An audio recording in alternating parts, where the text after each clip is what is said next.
आज हम आपको बताएंगे कि आखिर उत्तर प्रदेश में किस तरीके से प्रदेश अध्यक्ष की खोज में भारतीय जनता पार्टी लगी हुई है और किन किन नामों की चर्चा हो रही है। साथ ही साथ योगी आदित्यनाथ के उस बयान की चर्चा करेंगे जिसकी चर्चा खूब है और मिल्कीपुर में क्यों दलित वोट महत्वपूर्ण हो गया है इसकी भी बात करेंगे। नमस्कार, मैं हूं रजत सिंह और आप देख रहे हैं आज का यूपी। सबसे पहले बात कर लेते हैं भारतीय जनता पार्टी के प्रदेश अध्यक्ष की। जी हां, भारतीय जनता पार्टी के प्रदेश अध्यक्ष को लेकर उत्तर प्रदेश में खूब चर्चा हो रही क्योंकि नए प्रदेश अध्यक्ष चुने जाने वाले हैं। इसको लेकर विनोद तावड़े जो कि राष्ट्रीय महासचिव हैं, उन्होंने उत्तर प्रदेश के कुछ बड़े नेताओं से मुलाकात की। इन बड़े नेताओं में नाम है योगी आदित्यनाथ का, जो मुख्यमंत्री हैं, उनसे मुलाकात की। इसके अलावा जो दोनों डिप्टी सीएम हैं यानी कि केशव प्रसाद मौर्य और ब्रजेश पाठक से भी मुलाकात की। और इसके बाद ये चर्चा है कि कौन आगे है कौन पीछे है। अब बात करते हैं किन के नाम की चर्चा खूब तेज हो रही है। तो जिस नाम की चर्चा खूब तेज हो रही है उनका नाम है स्वतंत्र देव सिंह। स्वतंत्र देव सिंह इससे पहले भी भारतीय जनता पार्टी के प्रदेश अध्यक्ष रह चुके हैं। जब 2017 में सरकार बनी तब स्वतंत्र देव सिंह को बीजेपी का प्रदेश अध्यक्ष बनाया गया था। योगी आदित्यनाथ जो कि मुख्यमंत्री हैं उनके करीबी माने जाते हैं, लेकिन 2022 विधानसभा चुनाव से पहले वो हट गए और 2022 चुनाव के बाद वो मंत्री बन गए। तो स्वतंत्र देव सिंह जो है वो अब प्रदेश अध्यक्ष नहीं है, लेकिन वो एक बार फिर से चर्चा क्योंकि संगठन के आदमी रहे और संगठन में लगातार काम करते रहे हैं।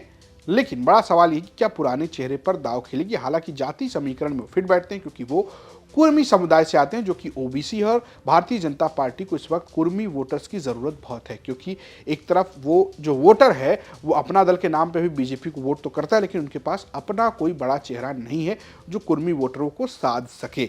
इसके अलावा दिक्कत ये है कि अपना दल लगातार बागी रुख दिखा रहा है और बहुत सारे वोटर जो कुर्मी वोटर हैं वो पीडीए के नाम पर यानी पिछड़ा दलित और अल्पसंख्यक के नाम पर अखिलेश यादव के साथ भी जुड़ते रहे हैं और जुड़ रहे हैं, जिसका असर लोकसभा चुनाव में भी देखने को मिला। तो क्या जातिगत समीकरणों पर फिट होने के बाद स्वतंत्र देव सिंह को भारतीय जनता पार्टी का प्रदेश अध्यक्ष बनाया जाएगा। हालांकि माना जा रहा है कि अभी रेस में नंबर 1 तो वही चल रहे हैं।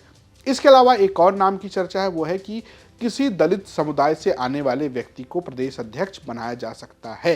भूपेंद्र चौधरी जो अभी प्रदेश अध्यक्ष हैं वो भी ओबीसी से आते हैं। बीजेपी के सामने दलित वोटों को साधने की भी चुनौती है क्योंकि लगातार दलित वोट बीजेपी से खिसक रहा है, चाहे वो जाटव हो चाहे गैर जाटव। जाटव बसपा की तरफ साथ दिखता है और अगर वो टूटता है तो वो इंडिया गठबंधन के साथ नजर आता है और चंद्रशेखर आजाद भी उसमें सेंधमारी कर रहे हैं। लेकिन वहीं अगर आप गैर जाटव की बात करेंगे तो खासकर पासी समुदाय जो एक बड़ा अच्छा खासा वोट बैंक है वो समाजवादी पार्टी का लॉयल वोटर बनता नजर आ रहा है। रही बात सोनकर खटिक समुदाय की, तो वहां पर बीजेपी के साथ सपा की सीधी टक्कर है। तो किसी दलित को प्रदेश अध्यक्ष बनाकर बीजेपी बड़ा संदेश दे सकती है। हालांकि मंत्रालय में उनकी भारी भूमिका देखने को मिलती है, लेकिन जिस तरीके से विपक्ष दलित मुद्दों पर और आरक्षण के मुद्दों पर अग्रेसिव है, ऐसे में बीजेपी शायद इसके जरिए इसका काउंटर खोज सकती है। एक और बड़ा नाम है जो सरप्राइज के तौर पर हो सकता है, जिसकी चर्चा खूब है, वो है पुराने प्रदेश अध्यक्ष केशव प्रसाद मौर्य की। जी हाँ, 2017 चुनाव से पहले प्रदेश अध्यक्ष केशव प्रसाद मौर्य थे जिनके नेतृत्व में भारतीय जनता पार्टी चुनाव जीतकर आई थी। जब वो डिप्टी सीएम बने तो उसके बाद ही स्वतंत्र देव सिंह को प्रदेश अध्यक्ष बनाया गया था। तो अब एक सरप्राइजिंग नाम के तौर पर अगर होगा तब प्रदेश अध्यक्ष बन सकते हैं केशव प्रसाद मौर्य। वो भी ओबीसी हैं, मौर्य समुदाय से आते हैं, बीजेपी के उन नेताओं में हैं जो फ्रंट फुट पर खेलते हैं और खासकर ओबीसी समुदाय की पॉलिटिक्स करते हैं, बड़े चेहरे के तौर पर हैं। लेकिन क्या वो बनेंगे ये सवाल है। हालांकि वो लगातार इस बात को डंकी की चोट पर कहते हैं कि संगठन जो है वो सरकार से बड़ा होता है। तो क्या वो सरकार से हटकर संगठन में जाएंगे। हालांकि सोर्सेज ये बताते हैं कि केशव प्रसाद मौर्य अभी इस बात से बिल्कुल इनकार कर रहे हैं कि वो कोई प्रदेश अध्यक्ष बनने नहीं जा रहे। हालांकि इसके अलावा बहुत सारी लिस्ट सोशल मीडिया पर चल रही है, लेकिन इन तीनों नामों को लेकर खूब चर्चा है। हालांकि सूत्र ये भी कहते हैं कि बीजेपी जो चौंकाती है वो चौंका भी सकती है। कोई ऐसा नाम भी सामने आ सकता है जिसके बारे में कोई चर्चा सोशल मीडिया पर नहीं है। हालांकि केशव प्रसाद मौर्य, स्वतंत्र देव और कोई दलित चेहरा, इन तीनों को लेकर खूब चर्चा हो रही है।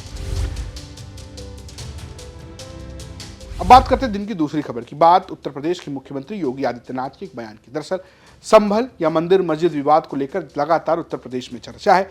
ऐसे में योगी आदित्यनाथ ने एक दैनिक अखबार टाइम्स ऑफ इंडिया के एक कार्यक्रम में बड़ा बयान दिया। उन्होंने संभल जैसे मुद्दों की तुलना कैंसर से की और कहा कि ऐसे घावों की सर्जरी बहुत आवश्यक है। योगी ने कहा कि हम किसी भी धर्म के खिलाफ नहीं हैं, हम लंबे समय से सभी पूजा स्थलों का सम्मान करते आए हैं, लेकिन अगर किसी समुदाय की प्रार्थना स्थल को तोड़ा जाता है या कब्जा किया जाता है तो इसकी कड़ी आलोचना होनी चाहिए। संभल का इस्लामीकरण किया गया, हमारे धर्म के प्रतीकों को नष्ट, ढका और कंक्रीट कर दिया गया। 2017 से पहले वहां लगातार दंगे होते रहे। योगी आदित्यनाथ के संभल के इस बयान को एक तरीके से उत्तर प्रदेश में हो रहे मंदिर मस्जिद विवाद से जोड़कर देखा जा रहा है।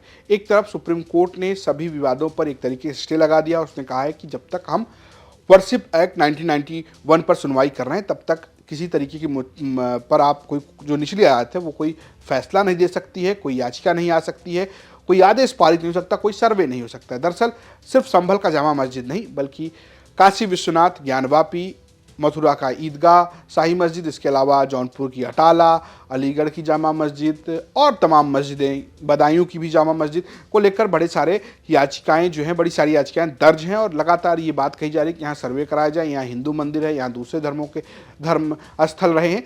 इसको लेकर एक तरीके से उत्तर प्रदेश में पूरा माहौल बना हुआ है। ऐसे में योगी आदित्यनाथ का ये बयान अपने आप में एक बड़ा बयान है। माना जा रहा है कि योगी आदित्यनाथ के इस बयान से उत्तर प्रदेश में राजनीति तेज होगी। हालांकि इससे पहले योगी आदित्यनाथ से पहले मोहन भागवत भी इन मुद्दों पर बयान दे चुके हैं, जो कि आरएसएस के प्रमुख हैं। आरएसएस राष्ट्रीय स्वयंसेवक संघ, जो कि भारतीय जनता पार्टी की मातृ संस्था है, उसके चीफ मोहन भागवत 2022 में ही कह चुके हैं कि आप हर जगह शिवलिंग नहीं खो सकते। हमको झगड़ा क्यों बढ़ाना है? ज्ञानवापी के बारे में हमारी कुछ श्रद्धाएं हैं, परंपरा से चलती आई, हम कर रहे, ठीक है, परंतु हर मस्जिद में शिवलिंग क्यों देखना? तो भाई वो भी एक पूजा है, ठीक है, बाहर से आई है। दरअसल मोहन भागवत का बयान ज्ञानवापी के मुद्दे पे था। उत्तर प्रदेश में राम मंदिर को लेकर ये सारी चीजें शुरू हुई थी। जिस तरीके से अयोध्या जन्मभूमि में राम मंदिर का निर्माण हुआ, उसके बाद तमाम याचिकाओं की बाढ़ सी आ गई है। लेकिन देखने वाली बात यह है कि सुप्रीम कोर्ट इस पर क्या फैसला लेता है। अब बात करते हैं दिन की तीसरी खबर, बात करते हैं मिल्कीपुर उपचुनाव की। लगातार हम आपको मिल्कीपुर उपचुनाव के बारे में बता रहे हैं क्योंकि वो सीट जहां पर समाजवादी पार्टी और बीजेपी बिल्कुल आमने सामने और दोनों को अपनी अपनी साख बचानी है। लेकिन यहाँ पर एक और व्यक्ति बहुत महत्वपूर्ण हो जाता है, उनका नाम है चंद्रशेखर आजाद। चंद्रशेखर क्यों महत्वपूर्ण हो जाता है? क्योंकि यहाँ पर दलित वोटों का खेल बड़ा है। अगर आप गैर पासी दलित और पासी दलित को मिला देंगे तो ये संख्या 1 लाख के पार है। ऐसे में जाटो वोटों में अगर चंद्रशेखर सेंधमारी करते हैं तो भारतीय जनता पार्टी को यहाँ पर फायदा हो सकता है। लेकिन देखने वाली बात यह है कि जब मायावती मिल्कीपुर उपचुनाव में भाग नहीं ले रही, यानी बसपा यहाँ भाग नहीं ले रही, वो पहले ही घोषित कर चुके हैं कि वो अब किसी उपचुनाव में भाग नहीं लेंगी, तो क्या ये दलित वोट चंद्रशेखर की ओर जाएगा या समाजवादी पार्टी से इंटैक्ट रख पाएगी? वहीं बीजेपी इस पूरी कोशिश में है कि किसी भी तरीके से इस सीट को जीता जाए और जो अयोध्या के लोकसभा चुनाव में फैजाबाद की सीट पर भारतीय जनता पार्टी को मात मिली थी और अवधेश प्रसाद जो मिल्कीपुर से विधायक थे वो फैजाबाद से सांसद हो गए, उनके बेटे को हराकर ये बदला पूरा किया जाए। आपको क्या लगता है, हमें जरूर बताइएगा। ये आज की यूपी में आज इनपुट भेजा था हमारे सहयोगी कुमार अभिषेक ने, प्रस्तुत किया हमारे रजत ने और कैमरे के पीछे रंजीत। देखते हैं यूपी तक। नमस्कार।